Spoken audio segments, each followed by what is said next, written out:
Hello everyone, welcome to the first ever installment of The Art of Adaptation, a series of video essays discussing adaptations and the problems thereof. So I guess the first thing to discuss is, why would I make such a thing? Well, part of it is personal, make no mistake. I have a, well, let's say, eclectic pop culture and regular old boring high culture diet. Because of this, I tend to know about an adaptation from both sides of the issue. And so I think it's interesting to analyze a piece of art that is adapting something else, particularly when its source material is from a different medium. But beyond the personal, I do feel that this era of pop culture will likely be remembered as an age of adaptation, or something similar.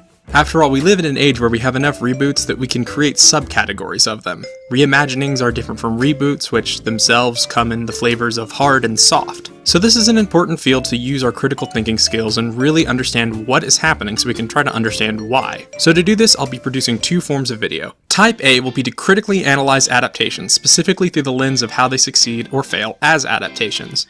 This, well, is a view that typically evokes a hostile response from old guard critics. After all, one of the classic axioms of criticism, particularly the extremely vocal film variety, is to view the art object more or less in isolation. After all, a movie has to stand or fall on its own merit, right? Well, I get that basic instinct, particularly in a classicism sense, but I feel that's a somewhat unhelpful line of reasoning in the age of adaptation. Partly because I feel it's disingenuous when the adapted art piece only exists because of the original one, but also because of media mass consumption and the internet, one of the biggest changes to how humans communicate ever. Most people will know that an adaptation is an adaptation going into it, and on top of that, in the case of pop art, most people will have a basic understanding, if not outright prior experience with the original work. So I think it's important to understand how adaptations succeed, or more often fail, as adaptations. Besides, this is something we already do. We tend to judge a work against other similar works. So if it's fair to compare every movie to Citizen Kane, I feel it's fair to compare the Super Mario Bros. Movie to its original game. Now this doesn't mean we will only be looking at movies, after all mediums have adaptations in them. Type B, the type that this video will eventually be after this extended opening explanation, will be a speculative video about the potential challenges in adapting a specific work to a different medium and exploring how I might want to do it. Now this is obviously really kind of narcissistic and a little pointless, at least on the surface, but hear me out. Yes, this means part of these videos will essentially be fan fiction, or at the very least fan pitches, but I think it's important to put myself on the creative side to help contextualize some of the decisions made by people working on these things. It won't really help me understand, say, butting up against a technical limitation or a difficult co-creator. I think, though, this will help me analyze creative decisions as well as empathize with creators I might otherwise be tempted to dehumanize or personally attack. Something that, while often quite entertaining and a partially valid response to a piece of art, especially when the project becomes dominated by an auteur, it's become something of a trope on the internet that I think distracts from actual critique. Plus, I think it'll be kind of fun. So with that out of the way, let's get started. So part of me is tempted to lie and say that I put a lot of thought into what would be the first subject of these videos, but like I said, that's a lie. The second I thought of these videos, I thought of the first of two franchises I would consider foundational to my own tastes and outlooks, neither of which have fared that well outside of their original medium. Yeah, it's Metroid. It's really my favorite game series. I'll get more into why later, but let me just say that this game series kickstarted my brain into actually thinking about games as an art form, rather than just a form of entertainment specific to me and my peers. Now, Paper Mario 2 would be the first game to actually touch my feels, but the Metroid series were the first to make me think. As an aside, the second of these foundational series was Discworld, specifically by way of We Free Men. Anywho, because not everyone who watches this video will have consumed approximately 100% of all Metroid content in existence, it might be a good idea to go over the basics. So back in the 80s, Nintendo was in the process of slowly but surely growing to totally dominate the re-emerging game market and its corresponding maybe kinda sorta counterculture. In the middle of this really unparalleled growth and influence, Nintendo created two of its most lucrative and critically lauded franchises. One was Metroid, and the other was its bizarro twin, The Legend of Zelda. You might have heard of it. Now, Metroid is something that is kind of hard to contextualize when you're not already overly familiar with gaming and its extremely fluid, extremely problematic jargon, because Metroid helped to invent a genre, which seems incorrect from an outside perspective.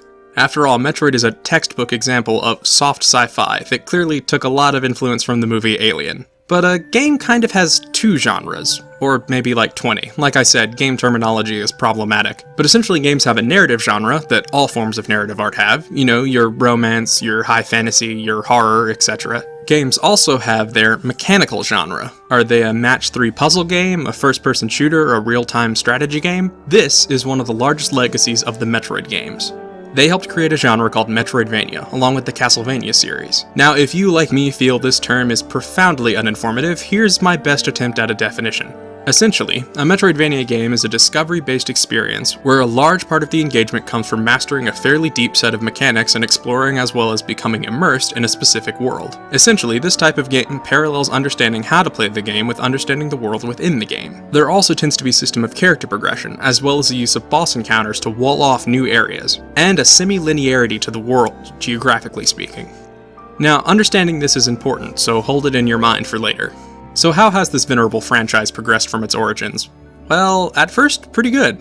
Metroid had several sequels and a remake that all went over pretty well. Metroid also made one of the smoothest transitions from its original 2D form to an updated 3D form, with Metroid Prime. This paralogue series also helped develop the idea of turning the narrative into an explorable element, by breaking it apart into small collectible pieces that are scattered across the game's map, a technique that the current reigning champ of the Metroidvania genre, the Dark Souls series, has elevated to some next level world building.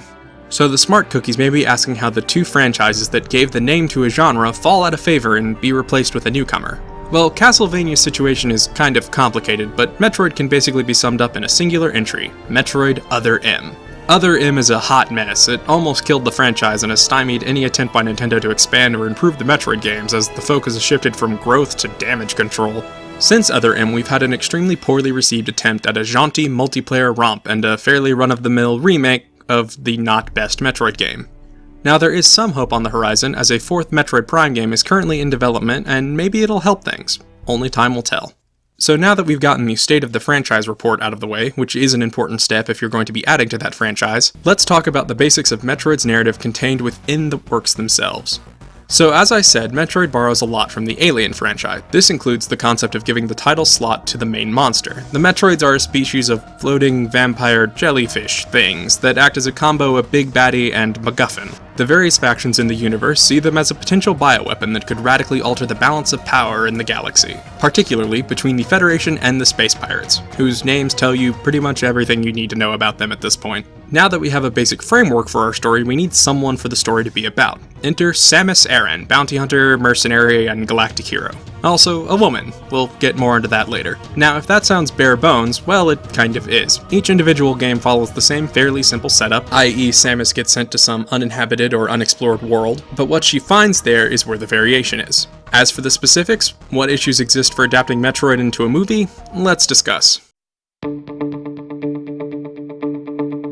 So games are an interactive art form, and as such have a concept called ludonarrative. You see, the basic element of a game is a mechanic. Ludonarrative is essentially the story as told or informed by the mechanics. So essentially it's story through the lens of play, in much the same way metanarrative is story through the lens of outside context. Translating ludonarrative is difficult, and one of the reasons why so many bad movies have been adapted from games. You see, ludonarrative elements aren't necessarily visual or structural. Instead, a ludonarrative element is more experience-based. This is why it's important to actually play the game you want to adapt. Digression time!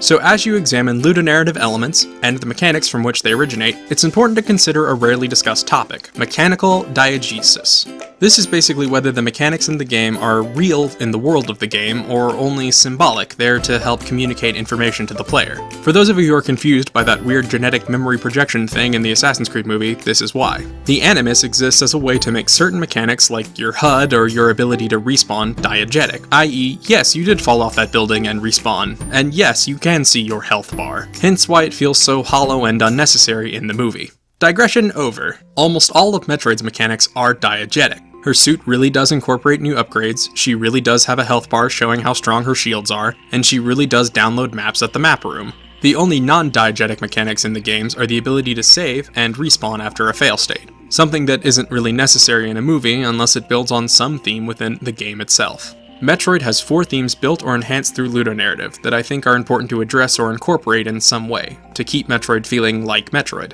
Number 1. Discovery. So some of you might still be wondering why I called Metroid a discovery-based experience rather than an exploration game. Well, because as No Man's Sky aptly demonstrated, we are not here for the process of exploration, but for the payoff of discovery. So Metroid originally had 2 primary forms of discovery, geographic discovery through exploration of the world, i.e. find your way through the world and find all the power-ups, and mechanical discovery, like figuring out how to do the shine spark. Metroid Prime introduced and mechanicized narrative discovery through the scanning mechanic that would help contextualize the story through flavor text. Now, the mechanical and geographic discovery won't necessarily translate directly from game to movie. That sense of figuring something out is important, though, and needs to be recreated somehow.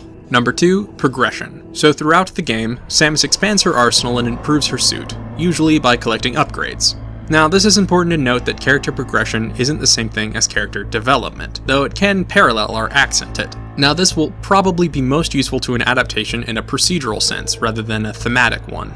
Like how the Metroids have a specific weakness to extremely cold temperatures, so Samus needs to get an ice beam upgrade. There's room for thematic and artistic uses as well, but it would have to be handled carefully in order to not feel hackneyed. Number 3, isolation. This may be Metroid's best use of ludonarrative. You see, there are almost no friendly NPCs in the Metroid games, just enemies, aggressive wildlife. Even the landscape itself is uninviting and tries to kill you. Samus is on a hostile alien world with no support, or even just friendly company, or even just, like, passive-aggressive company. This masterfully helps support Samus's outsider status as established by her backstory. We'll get to it. This also helps reinforce Samus's sense of trauma and loss, really driving home the Byronic hero angle that defines her so much. Not much more to say at this juncture, just a strong use of ludonarrative that really needs to be considered when making a Metroid movie. Number 4, power scaling. So this is a tricky one. Let's pick on Daredevil because I like that show. So one of the things that bothers me about the otherwise pretty excellent fight scenes is the inconsistency of Daredevil's fighting prowess. He has as hard a time fighting magical ninjas as he does bikers or a fat guy. Now this is a nitpick, and Daredevil does this on purpose because something martyrdom. But other stories have this problem and it can pull you out of an experience, like in the Star Wars prequels. So a clone trooper is presented as slightly stronger than a battle droid. Battle droids are presented as completely and utterly outclassed by a Jedi Knight. And yet, during Order 66, Jedi Masters are killed by clone troopers without ever really getting a hit in. Element of surprise, sure, but really? And again, this is a nitpick, but it can be really distracting. Video games don't have this problem because they're made of math. We know exactly how strong everything is in relation to everything else. In essence, the game's difficulty curve helps establish the universe's power scaling. But the way the game designs difficulty can be used to help create differences in kind between encounters. Kraid is huge and therefore threatening, but the game tells us he's weaker than Ridley. This is because Kraid lacks maneuverability, offensive variety, and has a weak point, what can be attacked for the massive damage. Ridley, on the other hand, is quick with multiple forms of attack and doesn't have an easily exploited weakness. Pretty cool, right? So about that backstory. Samus as a character is something of a blank slate, but also not really. You see, protagonists in games tend to be player characters, and in older games, especially console games, tend to be kind of bare bones. Part of this was technical limitations. It's hard to make 8-bit characters emote. But also games were still so freaking young that a lot of concepts and techniques that can help inject personality into gameplay weren't thought up. And like I said, game terminology is unhelpful. Everyone was basically having to work in parallel trying to figure this stuff out. So early games tried a lot of things. Metroid decided to overcome this by leaving Samus's character open to interpretation. She is a character, but it keeps things vague. The games give us a few specific tidbits of information through the games themselves. And here are some select examples. Samus is not ruthless. While most of the time Samus kills everything between her and her goal, we do see a few instances where she won't kill innocent or non-threatening things. In Metroid 2, Samus specifically doesn't kill a newly hatched Metroid that seems to imprint on her, and basically the same thing happens in Super Metroid when Samus encounters the Edikuns and Decoras, just roll with it, which help demonstrate more difficult mechanics, and therefore also help Samus, so she doesn't kill them. Even when she meets up with them again in Metroid Fusion, even though the main enemy in Metroid Fusion is basically the Thing, so Samus should probably kill them. Instead, she saves them and takes them with her.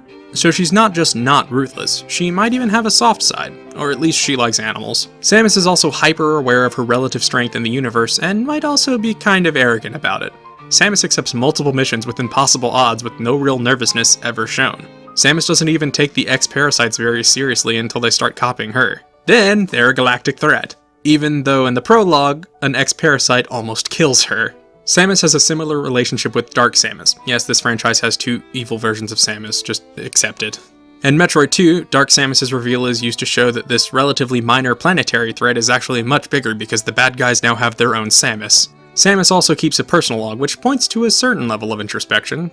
She might also be kind of shy, or else maybe have an issue with other bounty hunters. Her interactions with the other bounty hunters in Metroid Prime 3 are entirely one-sided. Samus doesn't even really do much non-verbal communication when they talk to her, even though Gandreda seems to think they're friends, or else have the hots for Samus. It's kind of unclear. So the little things in the game help a lot to add depth to Samus. But the other trick Metroid uses to help explain Samus' character and Metroid's world is the Metroid manga. Using other mediums is an old trick games used to help contextualize games when tech limitations were more of a thing. Pokémon is the king of this. The manga goes into specifics about Samus' origin story, and while I haven't heard a lot of people talk about a theoretical Metroid movie, at least compared to like Super Mario or Legend of Zelda, one of the things that I have heard is that it should follow the manga story and tell Samus' origin. And I respectfully disagree. You see, Samus' backstory works best as a backstory. Let me go through a summation of it so I can illustrate my point. So it's the future, and Samus is born on a small human colony called K2L, and for 3 years everything is cool until space pirates led by Ridley destroy everything and leave Samus orphaned. She's then adopted by giant bird aliens called the Chozo, who then raise her. They work to help turn Samus into a hero that can protect the galaxy from the same sort of violence that was inflicted on her. But then, an organic supercomputer called Motherbrain the Chozo built goes rogue, allies with the space pirates, including Ridley. She does this at least partially out of ego and jealousy of Samus' importance to her Chozo creators. The Chozo are killed, Samus is driven off, and now has to face the universe as a hero with no home to return to. But, while this is happening, Samus is attempting to ingratiate herself in the outside world. She does this by joining the military, but eventually leaves because of her outsider status, due in part to her gender, her culture, her personal history, and of course her extreme relative strength. So this is not a bad backstory. It's sympathetic, with good theming, and is actually pretty original when you start breaking it down. But it's not a story, it's 3 stories. The manga's serial nature allows it to get away with this, but a movie with all this going on is gonna be a little crowded, and kind of repetitive. I mean, Samus ends up alone 3 times in this backstory. So no, I would say it's smarter to actually adapt the games themselves and incorporate the backstory as necessary to help communicate character. Well, except for 2 games. So an important part of adapting any story is to identify elements that don't work and figure out ways to mitigate, fix, or else leave them behind entirely.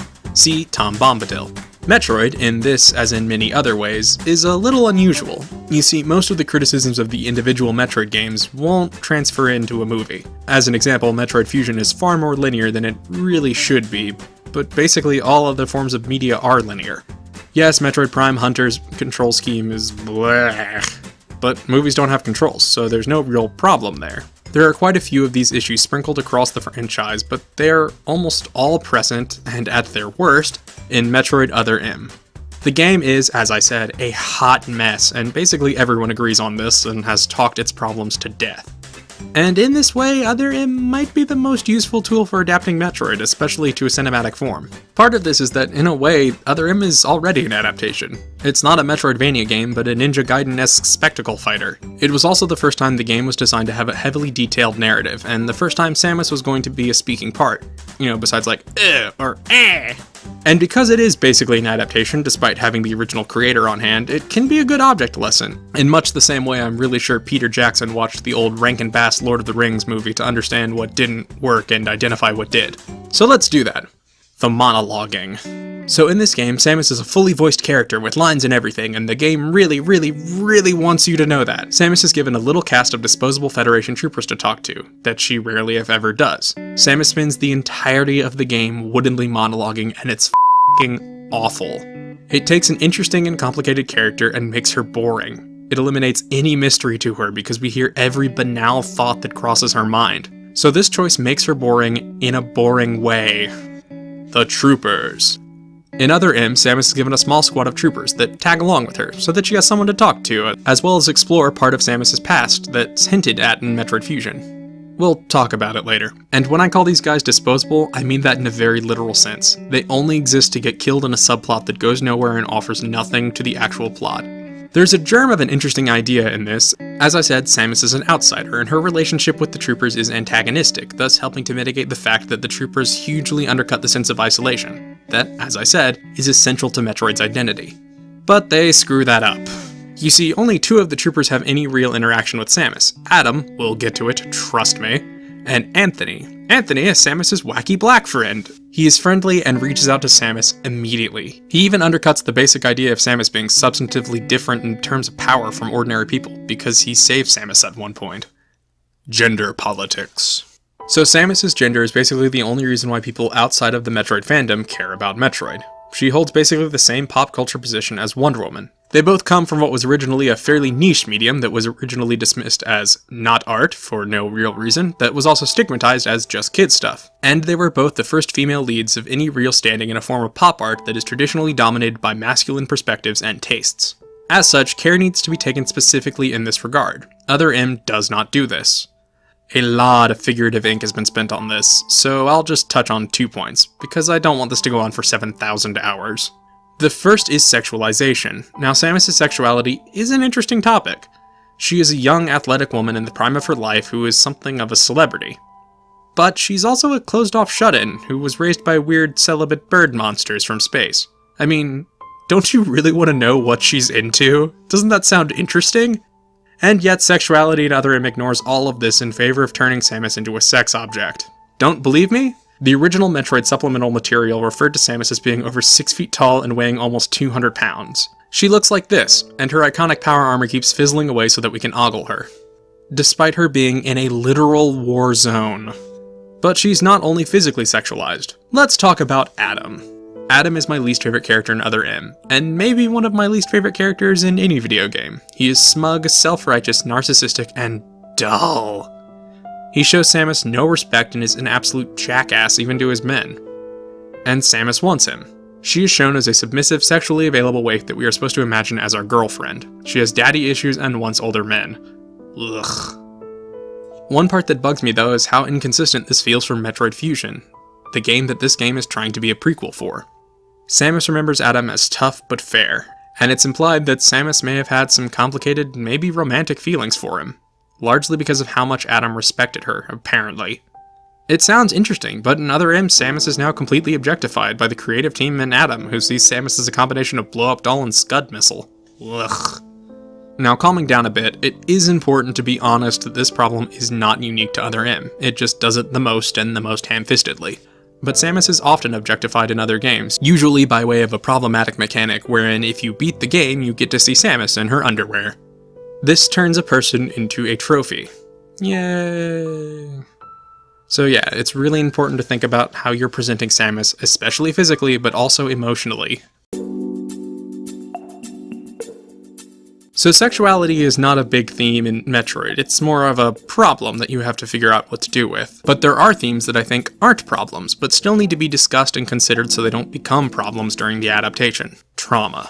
So a couple of paragraphs back I mentioned how Anthony saves Samus at one point in Other M with his big phallic symbol cannon. If you're confused by how that's even possible, well, essentially Samus has a PTSD-style breakdown when she's faced with Ridley, for like the 4th or 7th time depending on how you count, which makes her suit fizzle away for no reason, so she needs her manly man friend to save her.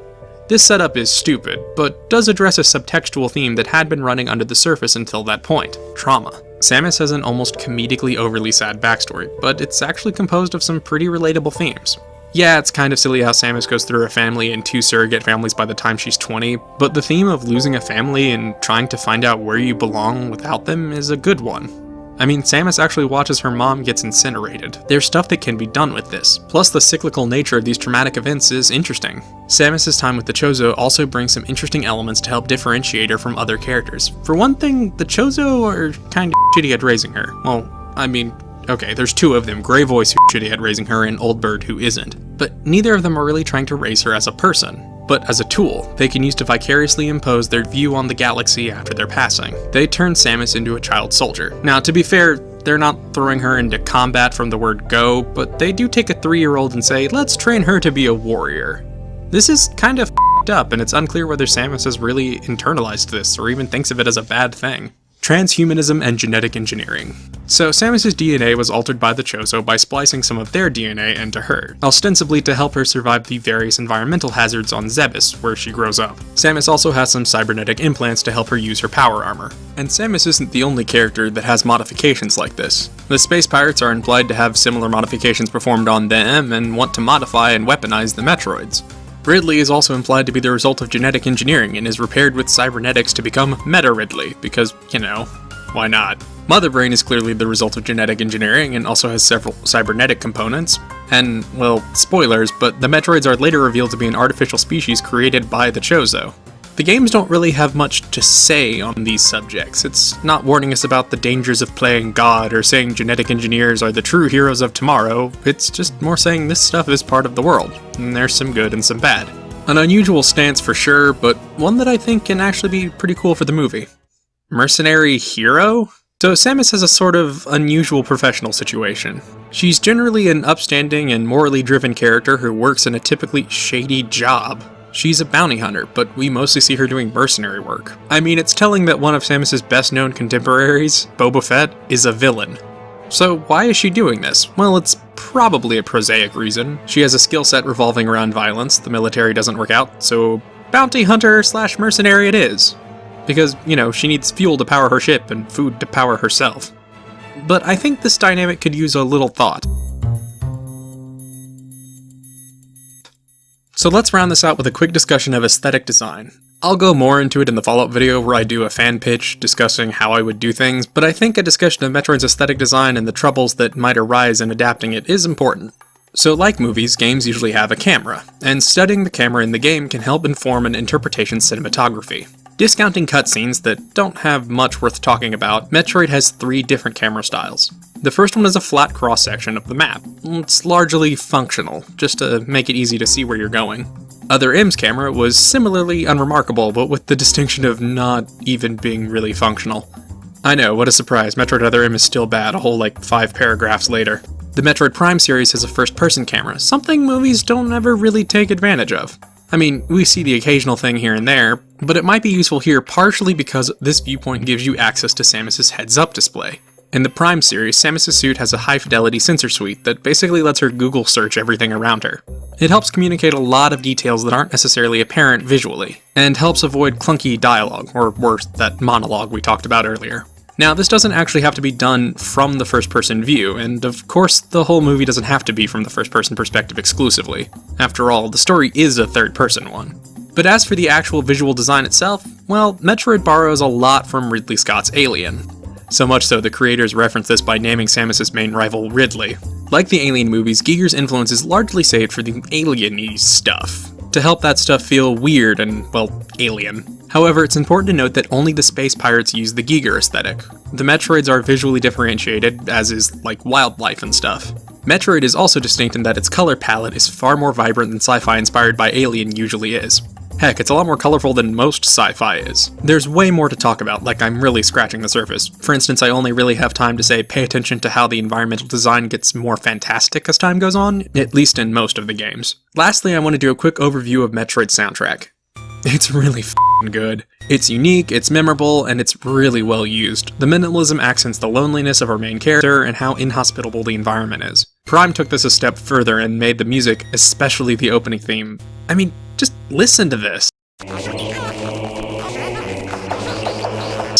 It is, for lack of a better term, alien. Helpfully reminding us that for all the trappings, our main character is essentially not human, and most of the enemies are not naturally occurring. Oh, and let's not forget boss fight music. Where most of the music is fairly low energy, the boss themes, especially Ridley's, are energetic, helping to create a difference in kind from the inter-boss exploration segments of the game. So, I guess what I'm trying to say about the music is, use it! So now that I've spent the last 5,400 words talking about adapting Metroid, I should probably answer the question of why. So part of why I think that this is important is that we may be on the verge of another game collapse. Gaming has always been an expensive hobby, and it's only gotten more so recently, and while I think this has mostly been done to cover rising development costs, it feels exploitative, and some of it's even, predatory. Because of this, I think gaming might be about to go through some contractions, and consoles will likely be the most severely hit by that. And since Nintendo is the smallest of the console companies and the least diversified, it's in the most danger. Branching out into movies, sort of like what Marvel did to get out of their economic dire straits, might be a smart bet. You know, prevention is the best cure and all that. But beyond that, there is something more. Earlier, I noted the similarities between Wonder Woman and Samus, and I stand by that, and I think Samus and her franchise are way more influential than they're sometimes given credit for. This is the first woman of games, essentially, and it's a common joke that most people don't even know her name. they think she's Metroid. And yeah, the franchise and Samus in particular have been handled really poorly by Nintendo. I mean, the last 3 games have been spread out over 17 years. And they have been Other M, which was awful and felt like a betrayal of everything we liked about the series, and Federation Force, which was garbage that Samus wasn't in, which is part of why I didn't really talk about it. And Samus Returns, a remake that was okay, but kind of underwhelming if we're being honest.